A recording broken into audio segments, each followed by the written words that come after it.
Well, where do I even begin with that one? The Matildas have beaten Zambia 6-5. Yes, that is correct. On match day 2 of the Olympic Games. And no, I didn't quite believe it either when I rolled out of bed this morning. 11 goals total looked like a nightmare Olympic Games exit at 5-2. Yet a miraculous never say die recovery from the Tillies saves their Olympic dream and keeps fledgling hopes of a medal alive. We'll do our best to explain what on earth happened in France overnight, cover the rest of the results and the match day 3 equations. There's more A-League transfers and the Australia Cup round of 32 to cover on this episode of the Round Ball Australia podcast, supported by Deploy Football. My name is Lachlan Avil, and today I am joined by Poletti, who braved the, I think you skipped the 1am, didn't you, Poletti, in the end, but the 3am and 5am fixtures as well. It's a lot of football in the middle of the night, but you were treated to one hell of a game. Yes, when I realised that it was 11 p.m. last night and I still hadn't gotten to sleep, that I made the decision to skip 1 a.m. And I also forgot to set my alarm for 2:50 a.m. So I woke up right on 3. And those who have seen the game will know exactly what I tuned into. But we'll get into that very, very shortly. Wait, so you didn't set an alarm, but your body naturally woke up at 3 So I set the alarm for 3 a.m. instead of 2:50 a.m. like I intended to. Okay, right. So just a little bit late. So you missed the pre-game. What a shame. So you got to wake up straight into that fever dream. Oh, no, I missed more than just the pre-game. Okay. Well, Will Booth, it's good to welcome you back onto the show as well, mate. It certainly is difficult watching the Olympic Games down here in Australia, but we make do where we can. Oh, tough, but usually, it's a great chance to just keep it on the TV in the background and scroll past watching Aussies get gold, but yeah, making timing's a little bit difficult with that one, but we're getting to watch what we can. We are indeed. And Jacob Stevens, hello to you. I do have to tell you, though, that ice hockey is not in this Olympics. You have to wait another 2 years, and then maybe you can legitimately crack out that jersey you're wearing. I wear this all the time. I don't know what you're on about. It's comfortable. But, I am a closeted American sports fan. So, that's out there now. American football, hockey, baseball as well. I love them all. So, yeah, now you all know that. Make fun of me all you want for it, but it's great. And I know I've got Poletti's support, at least with the ice hockey, so that's good. Let's go Raiders! 98, baby! Way too far off topic already. Let's drag it back in. And of course, the Matildas, this crazy, crazy game against Zambia, 11 goals in total. It kind of beggars beyond belief. I had an early start Monday morning, so I decided not to do the Poletti and wake up at 3 o'clock. But I honestly didn't believe the result when I checked my phone when I got up. I thought there was some mistake, because there has to be a mistake. 6-5 games at this level of competition, it doesn't happen like that. No, it doesn't. But before we get into the game itself, I've got a little bit of a story to tell. So if you hark back to last week's podcast, I said I wasn't getting up for the opening game against Germany. But as I went to bed on Thursday night, I had what could best be described as a nightmare. And I'm like, okay, I know that I've got to get up. I've got to watch this in the morning. And I'm like the absolute nightmare scenario was Australia conceded within the opening minute. They shipped 3 goals in the first half. They shipped another one in the second half, and it's like a 4-0 embarrassment to Germany. That was the nightmare. So I get through watching that, and I'm just like, okay, that's good. Everything's all well and dandy. As we established, I set my alarm for just a little bit late. I turn my TV on. By the time I load up the game, it's already 1-0 Zambia inside the opening minute. And I'm just like, this was supposed to be last week. What's going on? I couldn't believe it. And then it was absolute insanity, this game. I was struggling to keep up with it at all these different points, writing stuff, half asleep. It could best be described as a nightmare, because that's what it was, until it wasn't. I do find it quite funny that you said 4-0 to Germany was a nightmare, but 3-0, which is what actually happened, was bearable, and that was the line you chose to draw. Anyway, it's got off to a shocking start, Will. 5-2 was the biggest lead of the game. Just goals flying in absolutely everywhere, and Australia seemed like their Olympic dream was over. Even how hyped it's been for the last 12 months, this was supposed to be the chance. and then they've somehow turned it around. And obviously there's the question of we should never be in that scenario in the first place, but the turnaround in isolation is inarguably outstanding. It's incredible. Yeah, like comebacks like that just don't happen as easy as people think. I think, oh yeah, we eventually beat them. You look at the score, it kind of doesn't tell the full story. It's the mentality is incredible. I think that's one thing we can definitely applaud them on in that game. I think we saw it after Rasso's goal to make it 3-2 to bring it back. Obviously, there was a lot more hope when it was just 3-2, but the determination and there was no time to celebrate. They kind of were all straight back into their half, ready to go. So you could kind of see them have that mentality even at that point in the game. And it is incredible. As much as you said that we shouldn't have let it slip to that point. It's a wonderful achievement, honestly, getting that result in the end. And I don't know, the first goal, it seemed like just everything kind of went in. Every kind of YouTube compilation kind of goal happened this game. It was kind of wild, and that was true from the 40 seconds into the match when Arnold was beaten from distance. But I don't think you can really have too many complaints about the first one. Like, not great. I couldn't name a keeper who saves that. Like, those goals just happen, and it was literally inch perfect from Barbara Bandel. You can't stop those. Bottom of the crossbar. Like, Arnold's not a short keeper and even like in the women's game, which is massive. Like, compared to most, like a lot of the keepers. So she would be the one that would save those if any. But yeah, there was no chance to that. And I mean, that kind of just rattles you from the get-go. So it was just not smooth sailing from both teams. Just a few errors that made the goal tally rack up as much as it did. But yeah, just at least the determination and the kind of mentality, which Tony did say at the end was kind of on display. So yeah. Jacob, the reaction to this game really does seem to fall on two sides of the coin. One is focusing on the recovery and how miraculous it was, and the branding of the Matildas, this never say die kind of tagline that's followed them throughout the last couple of years. It's been the epitome of that kind of belief system. And then the other side is saying, how are we so far behind Zambia? Why did it come to this? And I think both can be true at the same time, but more than any time we've seen with this Matildas team now, just the weight of expectation is so high and the amount of people talking about them is so high. I guess it's kind of just that curse of popularity where you're going to be scrutinised so much more.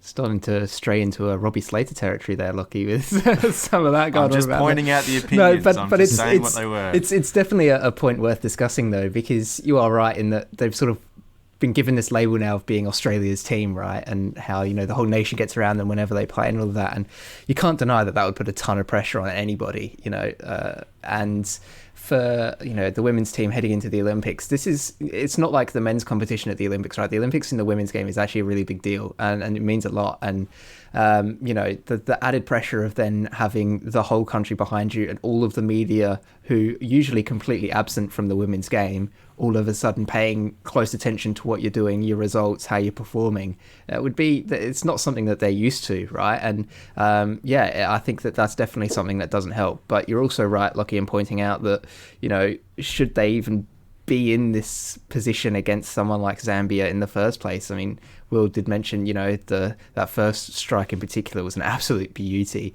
but that's one goal. They still shipped 4 to this team, and it just felt like a case of they really shouldn't be in that sort of position to begin with. And like you said, Lockie, that can happen, and they can still have a good recovery, and they did have a good recovery, and credit to that. But there's warranted criticism to the way that they set out to play at the start. And I think tactically that's been one of the big things for Tony Gustafsson, right? Is that the criticism is consistently about how he sets the team up, how he gets them to play. Even I think back to the World Cup last year, right? And it's, Sam Kerr's not out. How's he going to deal with it? What's he going to do? And it just was sort of a mishmash of different things. And, it wasn't, the smoothest ride at the World Cup. It's not been anywhere near a smooth ride here in the Olympics, right? It's been just the bumpiest ride so far, probably. And it does feel like it's almost like teething issues, which shouldn't be the case now that he's so embedded in this team, right? It shouldn't be a case of him trying to figure things out. It should be a case of he knows what works and he can put the best 11 out on the pitch, or, you know, the closest representation of the best 11, and get them playing good football. And we saw that in parts during the comeback, right, where they looked really fluid, they looked threatening on the attack. There were some nice runs in behind. Heyman in particular, I thought, was really good leading the line, and there's some great balls in behind as well from the midfield.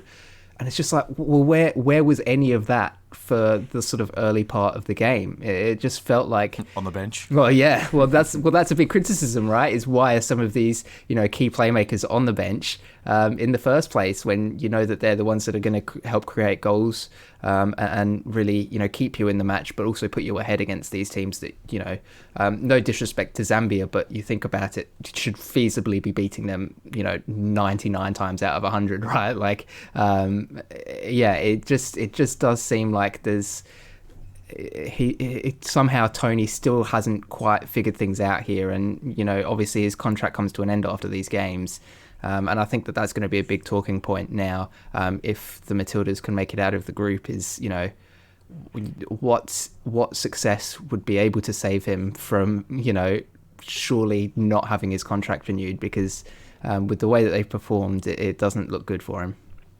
Well, that's also with the assumption that he wants his contract to be renewed as well. True. I think when you combine those two factors, I personally see it being highly unlikely that it continues. But, you know, Poletti, inside the Matildas camp right now, they won't be focused on this kind of conversation that we're having. The only way to look is forward into the next few games. And, you know, we made the same argument that Jacob just did on the last podcast about Michelle Heyman and how they've had so much time to integrate her into the squad, but have decided not to use her, at least to the fullest extent, in the starting 11. She's come on and made a really strong impact in this game. Surely she has to get a nod for the US. Oh, there's no doubt in my mind that she has to. We understood going in that her minutes were going to have to be managed, because she's the oldest member of the squad. You know, she can't play back to back 90 minutes like a significant portion of the squad can. So you got to balance those minutes. But coming off the bench is not the way to do that. Like, I just think that she needs to start against the Americans, because you need to be on the front foot early. Now, there is a scenario where the Matildas lose to America and still go through, but you want to put the situation in your hands. A draw secures a spot in the next round because of situation that we're going to talk about a little bit later in the podcast as it relates to Canada. This could be a repeat of Tokyo, or it could see the Matildas go home. And I think both options are just as likely to happen as the other at this point, based on what we've seen. Michelle Heyman should have been part of the World Cup squad. The fact that she wasn't, I think, said a lot about how Tony looked at her at the time. And I think her use here says a lot about how Tony looks at her now, which is he sees her as the break glass in case of emergency option, despite the fact she is the only striker in the squad. That's not a good way to be looking at it. Like, he set this side up in a 4-2-4. At points in the first half, it was a 4-3-3. But for the most part, it was a 4-2-4 with two midfielders and two wingers making up that front four.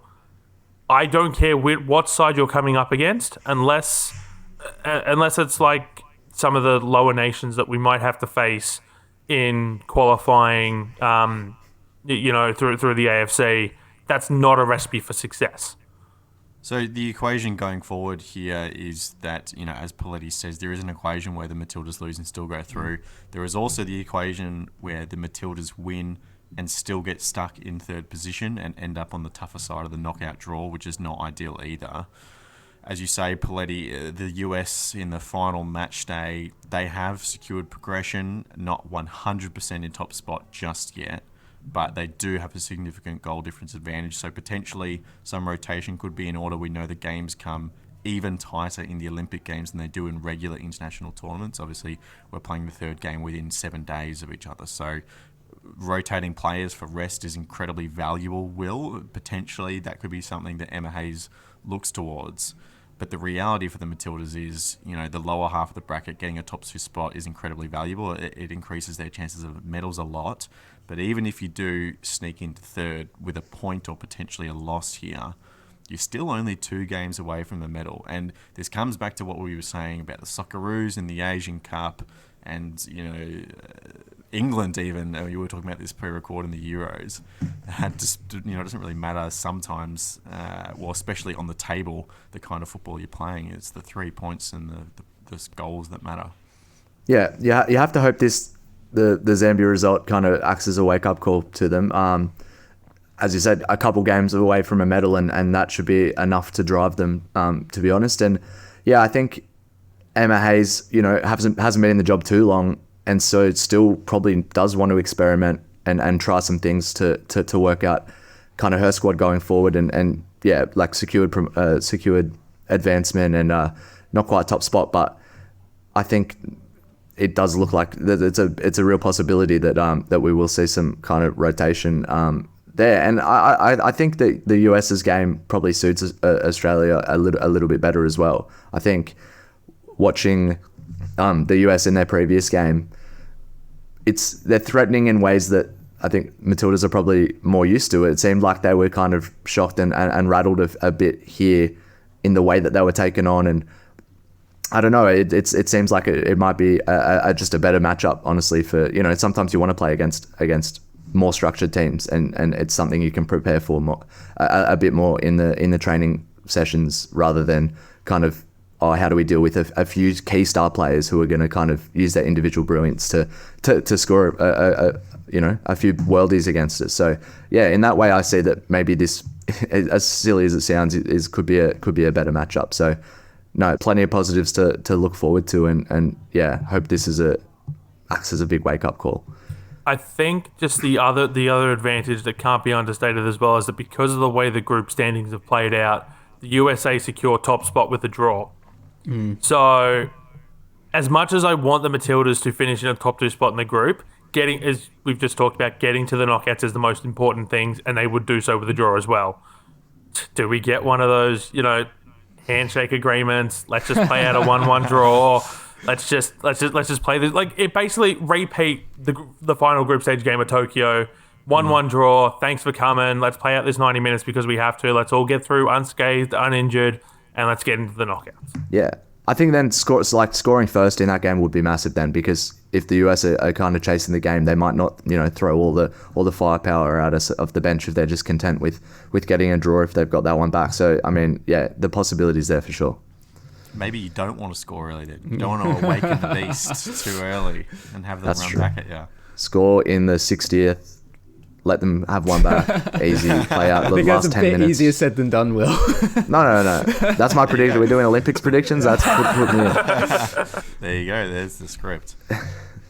Jacob, do you think it will wake them up? Because you've got the Zambia result, and then obviously, the Matildas have been known as this team that can respond well to adversity, and when their backs are up against the wall, that's when they come out of their shell a little bit.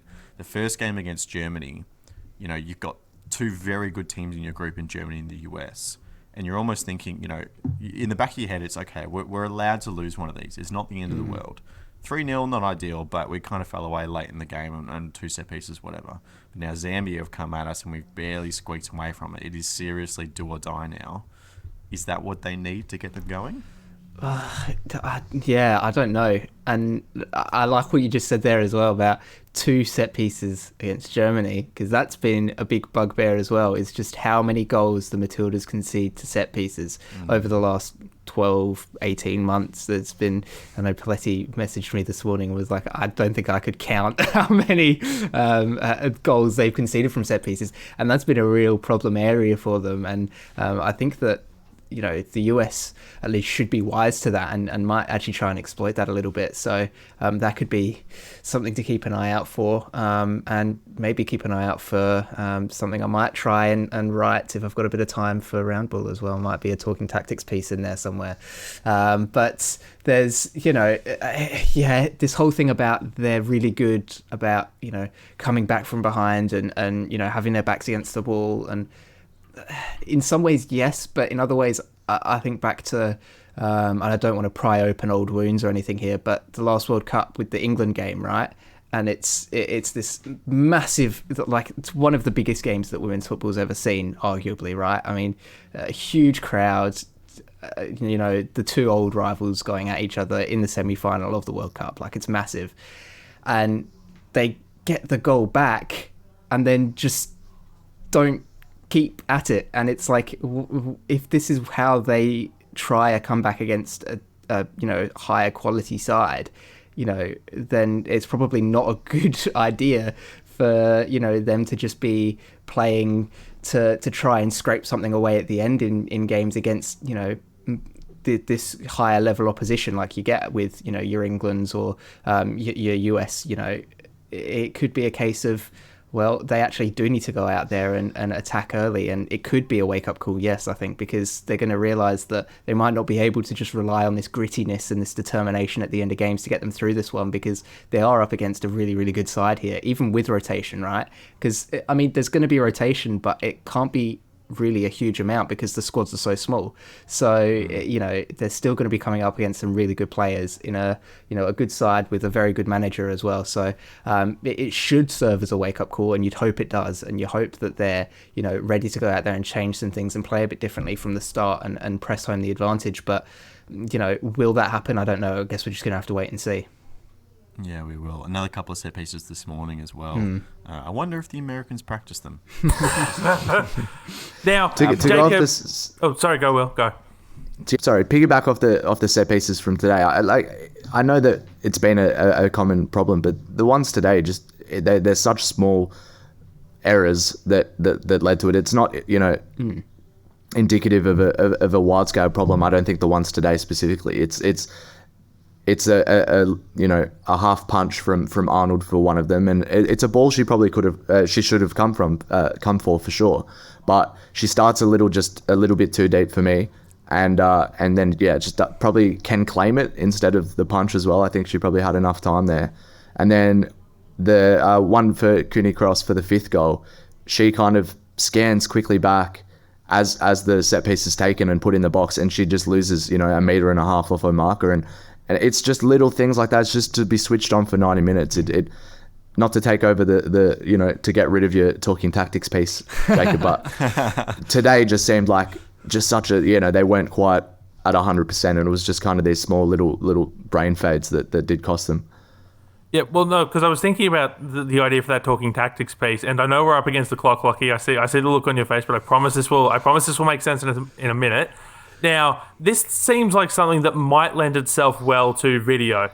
Unfortunately, I don't think the IOC are going to let us use video footage from the Olympics to do our talking tactics. So, my idea, do we have a sponsor of some description that might be able to lend us some equipment so that we could film our own talking tactics piece using the footage, and we just recreate that, Lockie? I'm confused as to what you're asking. I'm saying we have a sponsor in Deploy Football. They can supply us with balls. They could supply us with kits and bibs, to help us. We're going to go out and we're going to recreate it. Yes, we're going to recreate it using our sponsor's equipment. I think that sounds like a great idea. They've got world-class footballs. They've got world-class sublimated kits with a quick 15-day turnaround. They've got bibs. They've got they've got training cones. They've got everything you need in order to pull off a project like this. I think it's a great idea. Well, there we go. Well done from That's you. very good. That's very well there. I'm very impressed. I will say our friends at Deploy Football will be glad to know that we won't be doing that. Jacob, in fact, I knew this was going to happen, Jacob, because we found a tool. Jacob and I were perusing the other day, and we found a new tool that maps out player movements and tactic boards online. And it's all free as well. We don't have to pay for it, which is the best thing. It's all free. It's lovely. It's beautiful. It looks crisp. It's great. Coming soon. Stay tuned. But Poletti, let's go through some of the other groups and other results and paint a picture of where we're at. And, of course, Canada as well with their 6-point deduction. Yep, so Spain and the USA, as we already touched on, have secured quarterfinal spots with their victories overnight. Two completely different games that played out here. The USA absolutely tore Germany apart in a 4-1 victory.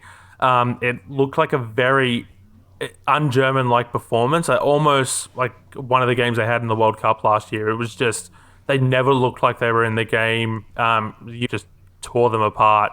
Whereas Spain had to play some defense, and Alexia Putellas Galazo was the difference between the two sides. It was an absolutely stunning free kick, but Nigeria was still in this game quite late and probably should have walked away with a point, and can be disappointed that they didn't, which would have completely changed the setup of Group C heading into the final match day. But as it is, Spain and USA, the first two sides to secure a spot in the quarterfinals. The Canada situation. So they've defeated France 2-1, but it puts them back to 0 points because they had a 6-point deduction handed down by FIFA because of the ongoing drone situation. Now, when we talked on Thursday night going into Friday morning, we had a little bit of a laugh about it. I said it would be such a, it would be a funny situation if it wasn't so serious, and even then it was a little bit funny. I would like to retract my statement because Friday morning, this whole thing got blown wide open. This is reportedly historic within the Canadian football. It goes back to the Olympics. It covers the men's sides. It covers the women's sides. This was like it is just blown into something completely out of proportion. Relative to what we all thought it was to start with. FIFA did make a very quick decision on this, in part because it directly impacts an ongoing tournament. So 6-point deduction, but they do keep their +2 goal differential. This isn't something that, these don't go down as forfeits. It's just a straight 6-point deduction. That's important as well. Yeah, so they keep their +2 goal differential, and this could come into play if they beat Colombia on match day 3, because they might still have a chance to advance as one of the third place sides pending other results because of that goal differential. The Federation has fined 200,000 Swiss francs, approximately 345,000 Australian dollars. And this is a federation that has been ridiculously cash-strapped. We know that there was solidarity between the Matildas and Team Canada a couple of years ago as they were having ongoing issues with their federation around things like pay and everything like that. So this is a federation that has bugger all money, and they've got a massive fine that they have to pay. Coach Bev Priestman, assistant coach Desmond Manda, and the analyst Joseph Lombardi, who was not accredited for these games, are all banned by FIFA for a year from football-related activities. Now, Canada Soccer and the Canadian Olympic Committee are looking at options to appeal the decision, but they don't have a lot of time to do it because this tournament will be over in 10 days' time, there or thereabouts. It's coming across quick. There is perhaps a precedent as well that they could be retroactively stripped of their gold medal from Tokyo. So that presents its own conundrums as to where it stands. Do the Matildas retroactively get awarded bronze as the fourth place side? Is a retroactive bronze medal because of cheating enough to save Tony Gustafson's job? We don't know. So that's the situation with Canada. A lot of good outlets doing a lot of good reporting on this, bringing the information to the forefront. This is just really, really messy. I don't think I could fathom if Tony Gustafson's medal finally came from 3 years later from someone else cheating in a retroactive appointment. That is quite crazy to me. But Jacob, but this whole story is crazy. Well, yeah, but also this isn't like an unprecedented thing either. I'm in the athletics world for my job, and quite famously, only a few years ago, Jared Talent, who a race walker, was retroactively appointed gold for Australia in the 2012 Olympic Games because of Russian doping back then that was only dealt with years after the fact. So it's not like it would just be coming out of nowhere and that there's no precedent for it. It's definitely something that's happened before, but no, it is, this is just sort of crazy. And I agree with what Poletti said in that it was sort of funny to begin with. They were flying a drone around. Like, what are you going to find out flying a drone? But then to find out that this isn't the first time. It's not only the women's side. It's, this is some serious stuff. And we talk about how it's all doom and gloom here in Australia with football, but things aren't looking too great for our Canadian friends over there either. I think that juxtaposition alone makes it quite funny, to be honest. Will, what's your take on all this? I think it was Rebecca Stott, Poletti, correct me if I'm wrong, but she was the player that looks up and sees this drone. I was like, oh, pointing a finger, what's that in the sky? And the French police take it down. They discover who it is, and this whole saga unravels. Will it's just crazy, almost as crazy as the game of football we had this morning. Some great narrative coming out, and maybe some movie rights to be sold in the future about this. It seems like prime for Hollywood. Canada could use the money from those movie rights, so they might. I was gonna say those DJI Mavics are pretty expensive. Sell a couple of those, whatever they've got in there, they can raise some money for the fines. But no, look, in the elite level coaching, it's just any advantage you can get, and it's not a new concept. I mean, like Bielsa has been guilty of this. We've seen it all the time, and you opposition analysis that's readily available through the data platforms and all of that stuff. So it's not in a different, it's not that far away from what happens. It's just a moral grey area of how you kind of retrieve that footage, and obviously inside training sessions are protected more than the games and that are available to the public. So that's obviously what takes it across the line, but it's not that far across the line, in my eyes. It's competitive advantage and just wanting to win. So I understand it, and it could be, coming from the top, it could be just a few people's decision that have wrapped up this many people in it. And I read allegations obviously of people just coming on as like consultants for specific tournaments, and then being told like that was their job only when they arrived, and I can see how the pressure would be on them to kind of not speak up at that point and just kind of go along when it's all normal or normalized when it's kind of explained to them in person. So no, I can see how it happens, and I mean, yeah, it's a close line between what's allowed and what's not. Will's going to start using a drone for his team next season. Absolutely. We got VOs set up every training ground around us.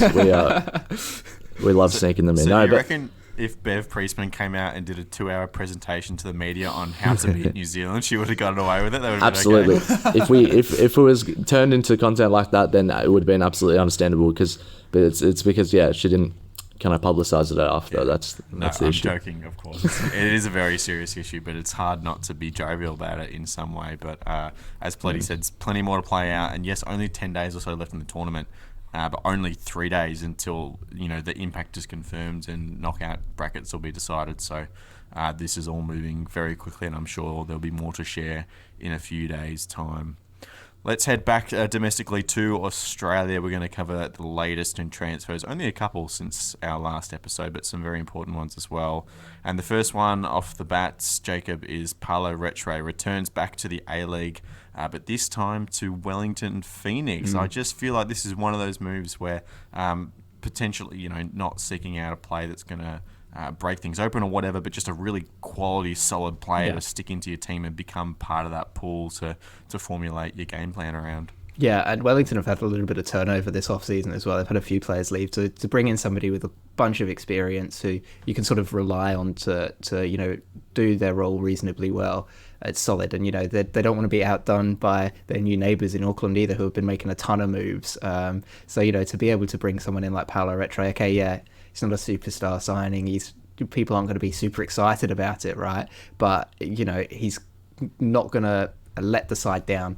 Clip that, because that could that could come back to bite me. But he is a typically very reliable player and does his job really well. So no, I think a smart move from Wellington. 2 years, it means that there's not a massive commitment to it if he doesn't pan out right. They've not committed 4 years or anything to him, but it also gives him a bit of time to bed into the system, bed into the team. And we saw with the likes of Zach Clough, it took him a couple of years to really get into the rhythm with Adelaide United. A few other players around the league have had the same sort of things. So that it makes a lot of sense from both sides to be able to do it. Retre gets a chance to continue to show other teams potentially what he can offer, and try and advance his career in that way, and Wellington get a really solid player for the next 2 years at the bare minimum. So no, that's a really good signing for him. I think the most exciting part of this, at least from a soccer Twitter perspective, were the jokes about him going to Auckland. And I know I participated in this when the FC Goa termination came through. It's like, right, signing for Auckland incoming under Steve Corica. Wait, He's gone to a New Zealand team, but which one has he gone to, Chris Kamara? Very good. You're on fire today, Paul. Yeah. Well done. I think it's the deliriousness having gotten up at 3 a.m. Yeah, your colding becomes 3 a.m. better when you're tired. Oh, no, you lost it. You lost it. You pushed it too far. Oh, dear. Okay. Well, of course, this isn't the first time that's happened as well, because Marco Rojas came back to the Raw for 6 months. He was widely tipped to go to Auckland, ended up going to the Phoenix as well. So maybe there's, the rule of threes is a thing that exists, right? So there's got to be one more. Who else is tipped to Auckland that's going to end up in Phoenix colours? Now, we did cover this last week as well, but Jacob Farrell has officially been revealed. His move to Portsmouth is now confirmed. A championship move that isn't quite confirmed yet, but heavily rumoured, is that Harry Souttar is set to be loaned out from Leicester to a championship side. Will Stoke, of course, his former club, and Sheffield are the clubs that have been named by John Percy from the Telegraph. It's obvious that Harry Souttar needs game time. There was a lot of uncertainty when the Leicester coach left and they get someone new in. Obviously, before that, the certainty was there that he wasn't going to play. So he probably had a lot more clarity about what his next move should be. But now that position is a little more up in the air in terms of his long-term future, it seems as if a loan is the kind of middle ground move in here. Over Maresca, who was the previous boss, who's gone on to Chelsea now. So I definitely thought there was a chance that he could look for some football, but I think, yeah, it's going off last season. He didn't have that track record to kind of show the new gaffer that he can do it, and especially on their first season back in the Prem. So yeah, that was probably too much of a step up kind of thing without last season, much in the legs throughout the year. And Championship is we've seen him excel at that level. I think there's no question about him coming into a team and definitely just locking down that starting position. So I think it makes sense. And obviously Stoke, a previous club, you can seamlessly transition back there. Where everything is. He probably knows Rennie's old place out and kind of things like that. You're familiar with the surroundings, so that just makes sense in terms of coming back straight to your level that he was at and we've seen him at. So no, definitely. I mean, Stoke sounds exciting. Sheffield sounds right as well. Honestly, it seems like it would be a good fit as well. Kind of back to goal defence and some kind of nothing flashy at the back, but. No, it's just he needs a good environment to get back on the radar. Because as we said, covering the previous Socceroos games as well, his spot is not super secure there. He's got some talent coming through, and Burgess, gonna have that season in the Prem. Hopefully, keep his starting role. We'll be pushing him for sure, and the other young talent that's coming through. So, good move for him, I think, and should pay off. I think it would be good to see him back play a full season again. Yeah, hopefully. Obviously, this is still in the early stages as well. Still plenty of time left in the British and European transfer windows. But, of course, Adelaide United star boy Jacob Nestori-Nkunda, he had his deal signed well before the opening of this transfer window, but he's made his transition over to Germany. And he's putting away goals. He's done it for the youth team. He's done it for the first team now. He scored overnight. This is Sunday night, in a 1-1 draw for the senior team at a friendly, and from what reports we're seeing, he's set to travel with the team to, I believe it's Korea, to play Ange Postecoglou's Tottenham as well. So there is still lots of first-team players, mainly those who have participated in the Euros, who are still set to come back into trading. But he seems to be doing everything right in his first few weeks. Well, I mean, the team even tweeted about him and said, remember the name as well after he scored. So, they're too late. That's right. The A-League's got there first. Yeah. But, I mean, what a player. And I don't think anybody... I don't think there was a huge amount of doubt as to the fact that he would start very strong. It's about, can he continue it on now and go from being, okay, there's this really explosive young player we've got, to being, there's this really explosive young player that we've got that also is not young anymore. I don't know what I'm trying to say here. What I'm trying to say is, can he keep it up for a period of time here that's not just, one pre-season where he looks exceptional and then sort of just reverts a little bit, back to the mean and just sort of, simmers out a bit. He's got to continue this on. And by the looks of everything that I've seen from him, whether it's in training, in matches, he just continues to look electric. And I mean, we mentioned before Jacob Farrell, and he's had a move to Portsmouth, and I actually think this puts into perspective just how good a player Jacob Farrell is as well, that he was able to so effectively deal with Iran Kund. So I think that Portsmouth have a really, really good player on their hands there as well, somebody who's flown under the radar a bit. I mean, obviously we've spoken about him a lot on the podcast, and in football media in Australia he's talked about a lot as well, but I don't think he's talked about to the level that, Iran Kunda is scoring for the Bayern first team, and, they seem to really love him there and think they've got one hell of a player. And Jacob Farrell was able to deal with him pretty effectively for the most part. So, it's two really exciting players for Australia, for the future of the national team as well, to have these prospects coming through. And another former Adelaide player that's performed well over in Europe as well is Mohamed Toure. He's recently secured a move to Randers. He scored on debut for them as well. So, there's just plenty of good stuff coming through from these young players for Australia that we haven't really seen for quite a while. And it's kind of exciting because here's the future of, the Socceroos, here's the future of the national team. How far can they continue to develop, and how far can they take the national team? Because, there's an endless amount of talent to some of these guys, and they continue to show it. So it's really exciting. And just to cap off the Adelaide United hat-trick as well, Giuseppe Bovolina scored what a worldie in a pre-season, not a mid-season friendly for them in the MLS, but against Wrexham as well. Wicked strike. But yes, on Iran Kunda as well, you're right, Jacob. It's all about doing it consistently, we know that, but the early signs are incredibly positive. If you haven't seen his, how would you even describe it, bicycle kick, kind of side on with the backflips from the training session, he's doing everything right, so good on him. Poletti, let's bring it back to Australia. We're going to go to the dub because Perth Glory have a new head coach. Yes, they do indeed. I'm sure Melbourne City would have absolutely loved to have got their hands on MacArthur Rams head coach Stephen Peters. But this is an absolute fantastic get for Perth Glory. The news dropped on Friday afternoon. I was excited immediately upon reading it. Stephen Peters has been in and around the scene here in New South Wales for, I want to say, about 15 years now. He's worked with Football New South Wales. He's worked with a number of different clubs. He's been the technical director at Blacktown Spartans. Has a good futsal background as well, and we know how important futsal is for player development in terms of getting out of tight situations and things like that. So it's not just that, it's his player development as well, because he's been working with junior sides, he's worked with senior sides, like he's worked all up and down the ecosystem at all these different points. So Perth Glory are really getting a complete coach here, and it's probably what they need at the moment as they try to reset under the new ownership of Ross Peligra. He led MacArthur Rams to back-to-back championships in 2022 and 2023, the latter winning him the NPL New South Wales Women's Coach of the Year. I believe, if I've done my math right, they have locked up finals football this season as well, with 3 rounds to go. But, and I had someone ask me about him last night as well.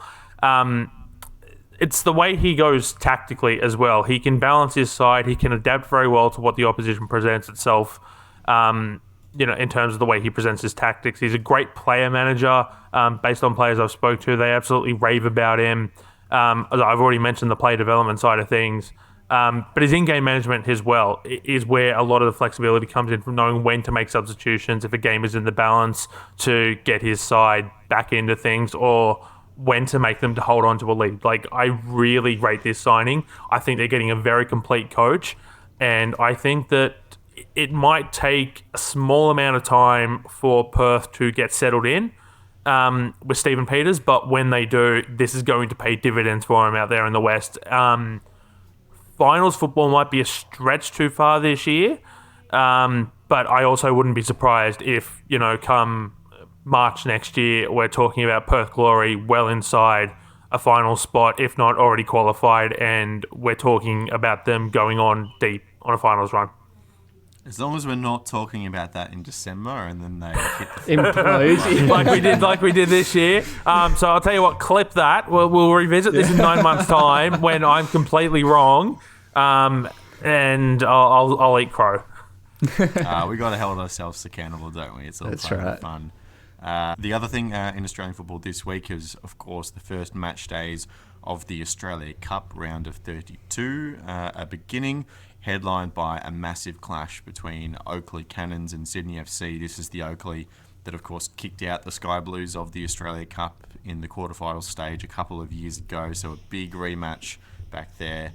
Oakley also have a big week. They have the final of the Doherty Cup on the weekend against South Melbourne, which is the Victorian State Cup.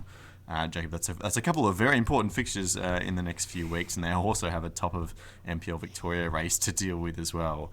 But in terms of the Australia Cup context, at the very least, Sydney FC return back to the home of the Giant Killers, and they'll be looking to do one on them. Yeah, a ton of really exciting fixtures on this list, actually. There's been a few years previously where you look at them and you go, it's just, it seems like almost a foregone conclusion, or it's an A-League side against an A-League side that kind of takes away some of the spectacle of having these lower sides in the competition. But some really awesome fixtures. You pointed out Oakley and Sydney. Blacktown City and Adelaide United is going to be a good game as well, I reckon. Even then some of the NPL v NPL ones, Perth Red Star and Queensland Lions. You've got Moreton City and Campbelltown as well. These are going to be some fantastic games. I'm actually really looking forward to it. And, you said it's a busy schedule for some of these NPL sides, but, that's what they've signed up for here. And, it's not unusual for teams to complain about cup fixture congestion and things. So I guess they're just getting a taste of the fully professional life here as semi-professional teams. But, no, I love this time of year when, the Aus Cup's starting up, because football's almost back. It's almost there, and it's such an exciting time, because you're seeing the first glimpses of the A-League teams that are going to be playing this coming season. And okay, they've still not going to have their squads fully sorted or anything like that yet, but you get to see a little bit of them. You get to see these NPL teams who are coming towards the back end of their season, some of them who have had some really good seasons, some of them maybe not performed how they might have liked so far, that have a point to prove. It's just, it's an awesome mixture and some fantastic games. I'm really looking forward to it. Will, you can probably speak to this one better, but Rockdale Illidan versus Newcastle Jets is one that jumps off the page to me as well. You got Rockdale, who are flying at the top of NPL in New South Wales, and the Jets, who looked promising in the playoff week in Darwin a few days ago. That's a great matchup as well on the Wednesday night. Yeah, this will be a lightning game, and definitely two more attacking sides like we saw the Jets play in their game the other day. And one to look out for is obviously if fans of the NPL New South Wales will know him, but Alec Urusevski has just been scoring goals for fun for the last 2 years. So he's got 28 in 25 this year, to go with his 26 in 29 last year. So and that was good enough to see him to the Golden Boot last year. But yeah, he's nearly scored in every goal in every game this year. So my money would be on him to do some damage for sure. They've been really good to kind of watch this season in the NPL, and they'll back themselves to kind of come out and rattle an A-League team here. I mean, a lot of these NPL team players kind of are in that age bracket where they're looking for that signing, and this is exactly kind of what they wait for their careers is a chance to be in the spotlight like this and kind of put in a performance that will see them possibly make a move. And Urusevski himself had a go early in his career with Sydney FC. I think 9 games in total he played, but he might be ship has sailed possibly for him, but he'll still want to net a few on Wednesday night. So no, I can't wait for this one for sure. I mean, there's a ton of A-League sides that need a striker. They can do a lot worse than someone who's banging him in for fun like that. I will put a little bit more context on some of those stats, because I was actually curious as to how well he's doing compared to the rest of the competition this season. The next highest goal scorer on the Golden Boot has 18, and that's Sydney Olympics' Roy O'Donovan. There's a name, blast from the past. But his next closest teammate, Urusevski's next closest teammate, is Brendan Chalakian. Does anyone want to take a guess as to how many goals Brendan Chalakian has this season? 2. It's a handful, yeah. He has 8 goals this season. Urusevski has outscored him by 20 goals. That's most, like, every side wants a 20-goal a season goal scorer. That's a gap for 2 players in the same side. That is how good Rockdale are when Urusevski is firing. And for Newcastle Jets, it's simple. You shut him down, you're in with a chance of winning. All right, there you go. There's the equation laid plain. Of course, the first 8 games of the round of 32 are this week, and then we'll have to wait 7 days for the other 2 to cap off. And then we'll have our complete list of round of 16 as well. And, of course, the good thing about having this cup in this kind of A-League pre-season window is, Jacob's saying, we do get some football as we build up towards another A-League season. So we're going to follow this all the way through with you. And it's going to be exciting competition to watch for sure. But that will do for this episode of the Round Ball Australia podcast. Again, thank you to Deploy Football for supporting our show. We won't call them in and make them come out on a filming day and we'll recreate the Matildas game. But we do appreciate their support as always. Poletti, as well, thank you for waking up in the middle of the night and covering these games for us. It was a big help. Someone has to do it, and it may as well be me. I'm absolutely enjoying this. I've done something similar before for a previous publication. I covered the 2022 Winter Olympics on the ice hockey side of things. That was a ridiculous month, and this is almost equaling it after that result this morning. Yes, crazy indeed. I'll be up with you on Friday. Hopefully we can get the job done against the US. Wilbur, thank you. Thank you. Good to have you back. And Jacob Stevens, you can throw that shirt off. 2 more years to the ice stuff. You can wear a field hockey jersey. I've got a couple of those I can give you. Have you got any English ones? I'll wear that. But, no, not at all. There you go. So I only won't English take you up on that deal, but it's been a pleasure as always.